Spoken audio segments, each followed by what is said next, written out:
Brought to you by Golden All-in-One, जो मिटाए सर्दी, सरदर्द, बदन दर्द, खांसी जैसे 10 लक्षण। सेहत का ये एपिसोड आप तक लाए हैं कोल्डरिन ऑल इन वन। आजकल कोरोना वायरस का एक नया वेरिएंट चर्चा में है। इसे डेल्टा क्रॉन कहा जा रहा है। कई देशों में डेल्टा क्रॉन के मामले आने की रिपोर्ट्स हैं। जब कोरोना के कारण लगाए गए प्रतिबंधों में ढील दी जाने लगी है, ऐसे में डेल्टा क्रॉन का आना क्या कोरोना महामारी में एक और लहर का कारण बन सकता है? डेल्टा क्रॉन में ऐसा क्या बदलाव आया है? ये डेल्टा वेरिएंट और ओमिक्रॉन से कितना अलग है? क्या ये ज़्यादा खतरनाक है? इन सभी सवालों का जवाब जानने के लिए हमने बात की डॉक्टर अविरल वत्स से। देखिए, जैसा हमें मालूम है कि जो वायरस है या कोरोना वायरस जो है वो अपना जो जेनेटिक कोड है वो बदलती रहती है खुद को सशक्त करने के लिए।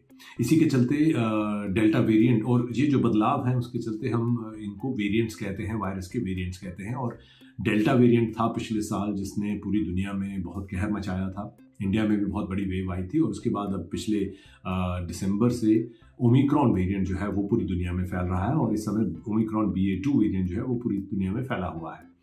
अब कुछ साइंटिस्ट ने जनवरी के एंड में या फरवरी में ये कहा था कि उनको नए वेरिएंट के जो जेनेटिक कोड हैं वो दिखे हैं, जिसमें कि डेल्टा का जो जेनेटिक कोड है और ओमिक्रॉन का जो जेनेटिक कोड है उनको मिलाकर एक नया कोड जो है वो उन्होंने कई सैंपल्स में पाया था।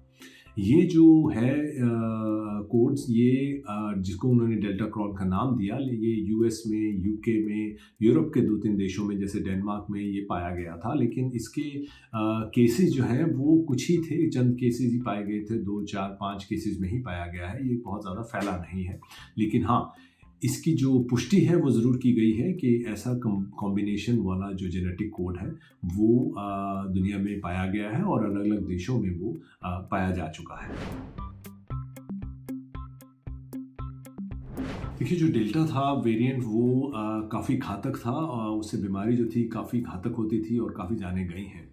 ओमिक्रॉन जो है वो हमारी इम्यूनिटी को चकमा देने में बहुत सक्षम है और ये फैलता बहुत तेज़ी के साथ है और जिनको पहले इन्फेक्शन हुआ होता है, जिनको वैक्सीनेशन है, उनमें भी इन्फेक्शन जो है वो हो रहे हैं। हालांकि इसकी घातकता जो है वो काफ़ी कम है। लेकिन जो डेल्टा क्रॉन का अभी वो कितना तेज़ी से फैलता है या कितना अभी घातक है उसके बारे में अभी कहना ठीक नहीं होगा, क्योंकि हमारे पास इतना डेटा नहीं है कि हम बता सकें वो कितना घातक है या कितना तेज़ी से फैलता है। जो कोड डिटेक्ट हुआ है उसमें ये ज़रूर पाया गया है कि जो उसका जो DNA जो उसका जो जेनेटिक मटेरियल है अंदर वाला जो वो तो डेल्टा वेरिएंट का है और जो उसका बाहर का जो एनवेलप है जिसको कि स्पाइक प्रोटीन का कहते हैं वो जो है वो ओमिक्रॉन का है, जिसका मतलब है कि उसमें स्प्रेड होने की, फैलने की क्षमता काफ़ी तेज़ हो सकती है और अगर डेल्टा क्रॉन की घातकता आती है तो वो दोनों का जो कॉम्बिनेशन है वो काफ़ी डेडली हो सकता है। लेकिन अभी तक इसके कोई प्रमाण सामने नहीं आए हैं कि वो ज़्यादा घातक है या ज़्यादा फैलता है। जैसा मैंने कहा, बहुत ही कम केसेस हैं जो वो पाए गए हैं। डेल्टा क्रॉन के बहुत ज़्यादा केसेस नहीं आए हैं, लेकिन अभी जो ओमिक्रॉन भी फैला हुआ है उसके भी जो सिम्टम्स हैं वो पहले वाले जो वेरिएंट था उसके सिम्टम से भिन्न हो चुके हैं। पहले जैसे खांसी मेन सिम्टम हुआ करता था या बुखार मेन सिम्टम हुआ करता था, ऐसा अब जो नया वेरिएंट ओमिक्रॉन BA.2 चल रहा है उसका ये सिम्टम्स नहीं है। अब सर में दर्द रहना, ज़ुकाम रहना या नाक का बहना या शरीर का दुखना, इवन डायरिया जैसे सिम्टम जो हैं वो मेन सिम्टम बने हुए हैं। डेल्टा क्रॉन के अभी सिम्टम्स जो हैं ये किस तरह से हमारी बॉडी में नए सिम्टम्स करता है इसके बारे में अभी नहीं मालूम। जैसा मैंने कहा कि ये अभी इतना फैला नहीं है कि हमारे पास इसका डेटा हो, तो अभी भी हमारे पास जो जैसे जैसे कॉमन कोल्ड वाले जो सिम्टम्स होते हैं वही आजकल के जो कोरोना वायरस ओमिक्रॉन BA.2 का जो वेरिएंट फैला हुआ है उसके वही कॉमन सिम्टम्स जो हैं वही सबसे ज़्यादा कॉमनली पाए जा रहे हैं सभी देशों में, सभी जगहों में। तो अभी नए सिम्टम्स डेल्टा क्रॉन के कुछ सामने उभर कर नहीं आए।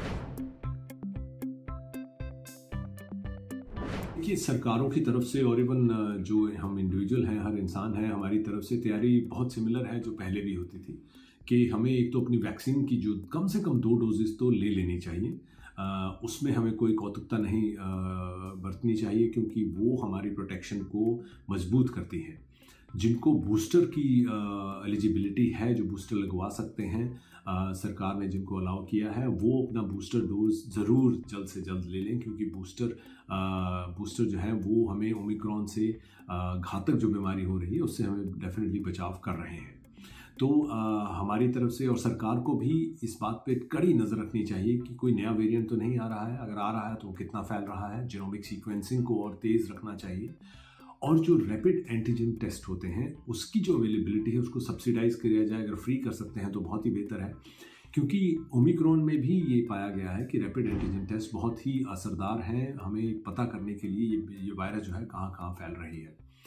और ये अगर हम अपने घरों में कर सकते हैं, इसमें कोई ज़्यादा कहीं जाने की ज़रूरत नहीं आती, बहुत सस्ता भी होता है टेस्ट ये, और ये 15-20 मिनट में, आधे घंटे में इसका रिज़ल्ट हमारे सामने होता है। तो रैपिड एंटीजन टेस्ट की जो उपलब्धता है वो हमें बढ़ानी चाहिए, सरकारों को बढ़ानी चाहिए, और हमें ये बिल्कुल नहीं मैसेज देना चाहिए कि पैंडेमिक ख़त्म हो गया है या ओमिक्रॉन बहुत माइल्ड है, अब हमें इस चीज़ की फ़िक्र की ज़रूरत नहीं है। पैंडेमिक अभी फुल फ्लैश पूरी दुनिया में फैला हुआ है, पूरे ज़ोर शोर से चल रहा है।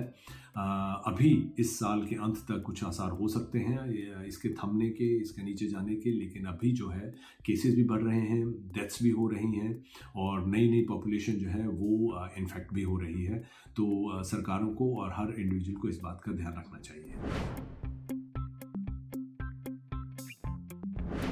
जी देखिए, जो वैक्सीन्स बनी हैं ये हमारी सबसे पहला जो वेरिएंट आया था चाइना से, वुहान से, उसके बेस पे बनी हुई हैं। तो ये वैक्सीन्स डेफिनेटली बहुत पुरानी हैं, और अभी जो ओमिक्रॉन, अब 4वां जो वेरिएंट है ओमिक्रॉन, उसका जो जेनेटिक मटेरियल है वो पहले वाले से बहुत ही भिन्न है, ऑलमोस्ट एक नई वायरस की तरह है। लेकिन फिर भी जो घातक बीमारी है, जो मृत्यु दर है, उससे हमें ये वैक्सीन्स बिल्कुल डेफिनेटली बचाव कर रही हैं। ये पूरी दुनिया में अलग अलग देशों में अलग अलग सिचुएशंस में ये डाटा क्लियरली ये दिखाता है कि ये वैक्सीन्स की 2 डोज और बूस्टर्स खासकर हमें बहुत प्रोटेक्शन करनी है। तो ये वैक्सीन्स इससे भी हमें बचाव करने की हमें पूरी उम्मीद है। इसमें हमें जो इन्फेक्शन होने से बचाव है उससे कोई ज़्यादा फ़ायदा नहीं हो पा रहा है वैक्सीन्स के चलते। तो इन्फेक्शन लोगों को हो रहा है, लेकिन वो माइल्डर हो रहा है क्योंकि वो वैक्सीनेटेड है। जो पुरानी दवाइयाँ थी, जैसे पैरासीटामोल से लेकर कुछ भी जो सिम्टोमेटिक रिलीफ के लिए दवाई चाहिए वो अभी भी ली जा सकती है।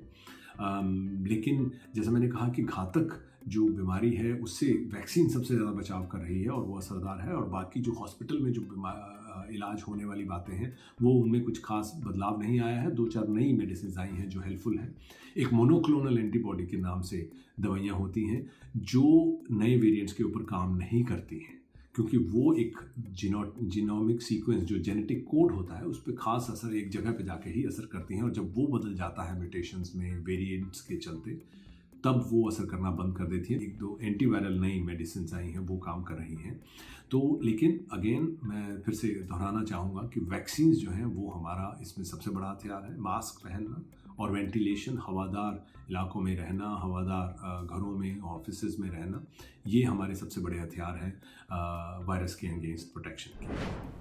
डॉक्टर के मुताबिक अगर डेल्टा क्रॉन में डेल्टा वेरिएंट की घातकता और ओमिक्रॉन वेरिएंट की फैलने की क्षमता हुई तब ये कॉम्बिनेशन खतरनाक हो सकता है। लेकिन अभी डेल्टा क्रॉन के ज़्यादा मामले सामने नहीं आए हैं, इसलिए पुख्ता तौर पर कुछ नहीं कहा जा सकता।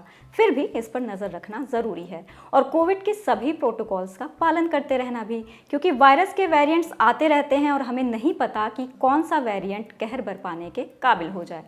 अब बढ़ते हैं सेहत के अगले सेगमेंट की तरफ। आज जानते हैं नस चढ़ने की क्या वजह होती है। आपने कभी ना कभी नस चढ़ने की समस्या महसूस की होगी। कई लोगों को रात में सोते सोते पैरों की नस चढ़ जाती है। अक्सर हाथ पैर की उंगलियों की नस चढ़ जाती है। कभी कभी खेलते वक्त या एक्सरसाइज करते वक्त ये दिक्कत होती है। इसमें अचानक से काफ़ी तेज़ दर्द होता है, उस हिस्से की मसल्स में खिंचाव महसूस होता है या वो हिस्सा अकड़ा हुआ महसूस होता है। ये दिक्कत अपने आप ठीक भी हो जाती है।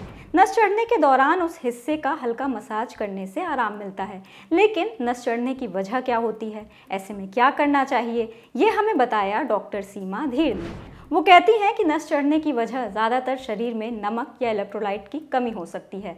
पानी की कमी से भी नस चढ़ सकती है। कई बार मिनरल्स या विटामिन की कमी से नस चढ़ती है।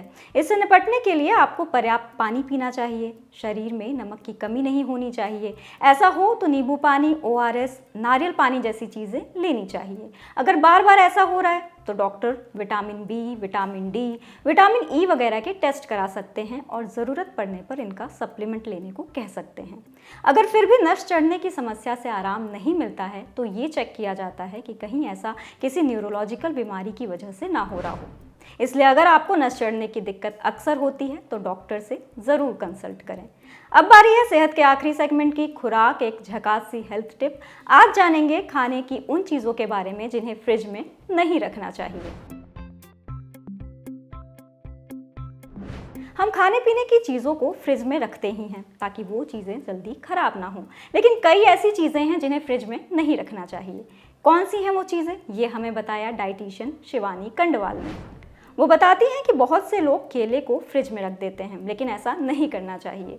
केले को कमरे के तापमान पर रखना चाहिए ताकि ये अच्छे से पक सके और सड़े नहीं। अगर केला ठीक से पका नहीं है और आपने उसे फ्रिज में रख दिया तो वो पकेगा नहीं, और अगर आपने पके केले को फ्रिज में रखा तो वो काला पड़ जाएगा। दूसरी चीज़ है ब्रेड। आपको ये जानकर हैरानी होगी, लेकिन ब्रेड को फ्रिज में नहीं रखना चाहिए। फ्रिज में रखने से ब्रेड जल्दी ड्राई हो सकते हैं, यानी सूख सकते हैं। तीसरी चीज़ है टमाटर। टमाटर को अक्सर फ्रिज में ही रखा जाता है, लेकिन फ्रिज में रखने से टमाटर के टेस्ट और टेक्सचर में बदलाव आ जाता है। ये अधिक पानीदार हो जाता है, इसलिए टमाटर को फ्रिज में रखने की बजाय खुले में रखना चाहिए। चौथी चीज़ है खीरा। गर्मी आ गई है तो आप खीरा ला ही रहे होंगे, लेकिन कोशिश करिए कि इसे फ्रिज में ना रखें। खीरा जब फ्रिज में रखा जाता है तो वो पानी जैसा हो सकता है। इसी तरह कॉफ़ी बीन्स और चॉकलेट को भी फ्रिज में नहीं रखना चाहिए। कॉफ़ी का स्वाद फ्रिज में रखी दूसरी चीज़ों से प्रभावित हो सकता है। वहीं चॉकलेट के साथ भी कुछ ऐसा ही होता है। चॉकलेट में दूसरी चीज़ों की महक आ सकती है। तुलसी या पुदीने की पत्तियों को भी फ्रिज में नहीं रखना चाहिए, इससे वो सूख जाती हैं। इन्हें थोड़े पानी में डालकर कमरे के तापमान पर ही रखना चाहिए। आज सेहत में इतना ही। अगर आप डॉक्टर हैं और हमसे कुछ शेयर करना चाहते हैं या फिर आपका डॉक्टर से कोई सवाल है तो स्क्रीन पर दिख रही ईमेल आईडी पर भेज दीजिए। शुक्रिया।